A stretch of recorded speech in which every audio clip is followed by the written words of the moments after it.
Friends नमस्कार आपण मानक मोर चैनल इंडियन फ्लेवर को बहुत बहुत स्वागत जनाऊँगी। आज मुझे आसी किसी नुआ स्टाइल मटन तरकारी रेसिपी खाइबा को बहुत ही भल लगे। आपण मैंने यही रेसिपी को निश्चय ट्राए करंतु। जदि भल लगे मोर चैनल टी को सब्सक्राइब करने को भूलंतु नहीं। तो चलतु आज रेसिपी को स्टार्ट करिबा। प्रथमे सुखिला मसला सबको फ्राए करि नबा और तार गोटे मसला तैयारी करि नबा। सुखिला मसला सबको लो हीट रे ही फ्राए करिबा नहले मसलाटी पोड़ी जाई पारे।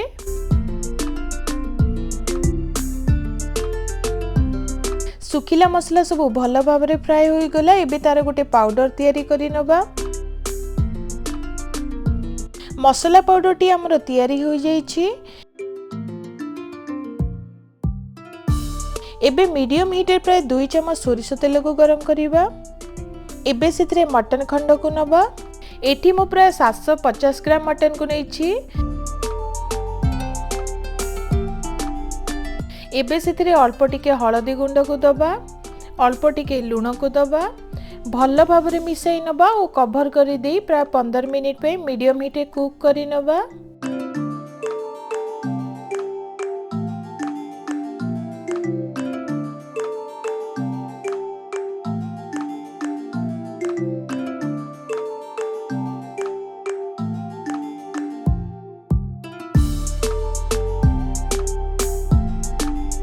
देखंतु मटन टीरो पानी बाहरी जाइछि और टिके सॉफ्ट मध्य होई जाइछि।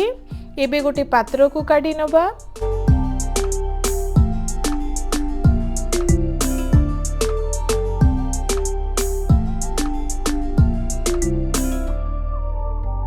पुणी थरे मीडियम हीट रे प्राय 3 चम्मच सोरिष तेल को गरम करि नबा। एबे सेथिरे पतला पतला करी काटी रखिथिबा पियाज को दबा। एठी मो प्राय 2टी मीडियम साइज रो पियाज को नेइछि।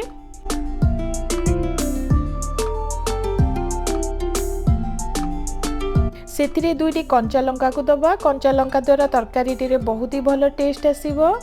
गोटे तेज पत्र को ऐड करि दबा। एबे प्राय 2 रु 3 मिनिट पे फ्राई करि नबा। पियाज टी टिके सॉफ्ट हैला जाय।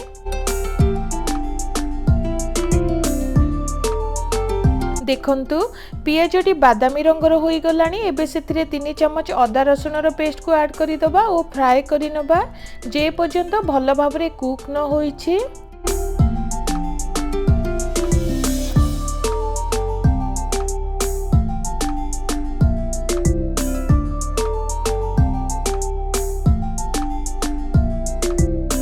अदा रसुण रो पेस्ट टी पियाज सहित भल भाव में भाजी जाइछि। एबे सेथिरे मसला सब को ऐड करि नबा। एठी मो प्राय 2 चम्मच लंका गुंड को ऐड करूछि। सेथिरे अल्प टिके हळदी गुंड को दबा। आगरु तैयारी करी रखिथिबा सुखिला मसला पाउडर को दबा। भल भाव में मिक्स करि नबा और सेथिरे गोटे टमाटो को काटी ऐड करि दबा।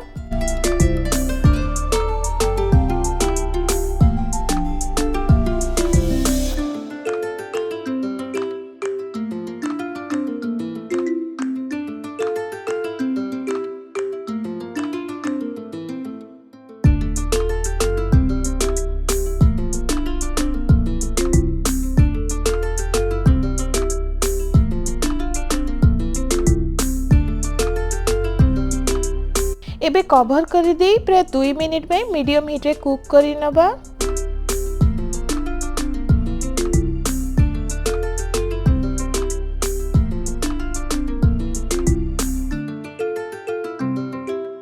मसलाटी भल भाव रांधी जाइछि।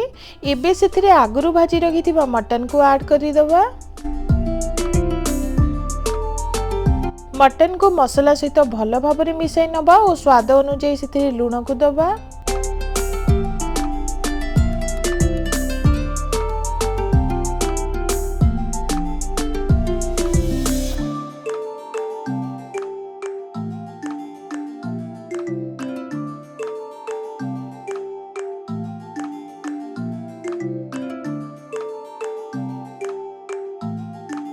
पुणी थरे कवर करी नहीं मटन टी को प्राय 10 मिनिट पे मीडियम हीट रे कसी नबा।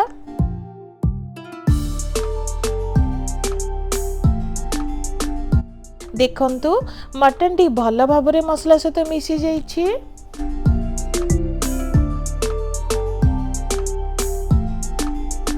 एबे से गरम पानी को दबा। एटी मु प्राय 1 ग्लास पानी को यूज करिछि। पुणी थरे प्राय 10 मिनिट पई हाई हीट रे मटन टी को कुक करि नबा।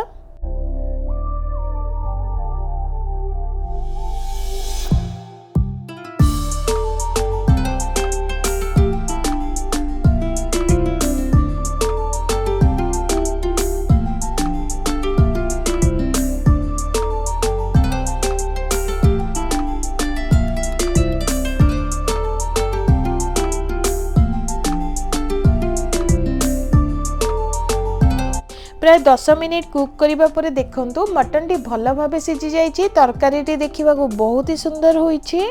मटन तरकारी टी हमर रेडी होई जाइछि। एबे गोटे पात्र को काढी नबा।